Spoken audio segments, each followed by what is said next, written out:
السلام عليكم ورحمة الله وبركاته. ازيكم يا حبايب قلبي؟ عاملين ايه؟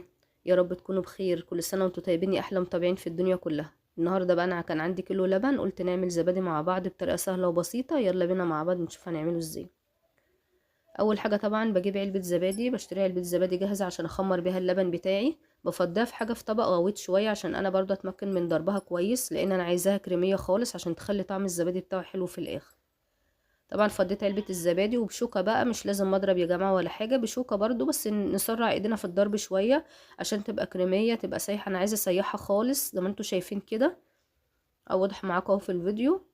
شايفين؟ خليتها كريمية خالص عشان تخلي الزبادي بتاعي برضو جميل وناعم كده وطعمه كريمي. بروح نازلة بيه على كيلو اللبن اللي عندي. عايزة اقول لكم ان اللبن دوت دافي، مش سخن يا جماعة، ولا بارد ولا سخن، هو دافي كده. وبنزل بيه بعلبة الزبادي اللي انا ضربها كويس، وبقلبه كويس قوي. للي عايز بقى يضيف سكر ده حسب الرغبة، لو مثلا عايزة تحطي معلقة سكر كبيرة مفيش اي مشكلة، بس انا المرة دي عملته يعني من غير سكر لان اللبن اصلا كان بخير وكده وطعمه حلو. وطبعا غرفته كده في فخار، في كوبايات، اي حاجة متاحة عندي، يعني مش هنوقف نفسنا على حاجة. شايفين ما شاء الله عمل كيلو اللبن عمل كمية قد ايه؟ طبعا هو انضف واوفر من بره بكتير، يعني حاجة نضيفة جدا وعاملاها في بيتي وبايدي وعارفة مقاديرها كويس، وطبعا اوفر من بره بكتير.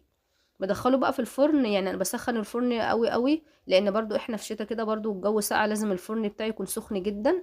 بخليه حوالي نص ساعة او ساعة، ولو الفرن برد ولقيته هو لسه ما مجمدش او مسك، بروح برضو مخرجاه بره الفرن، اشغل الفرن اسخنه كمان او كمان مرة، وبعد كده بروح مدخلاه تاني.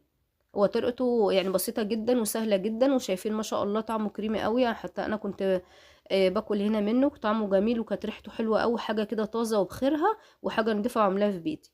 واشوفكم ان شاء الله على خير، مع السلامة.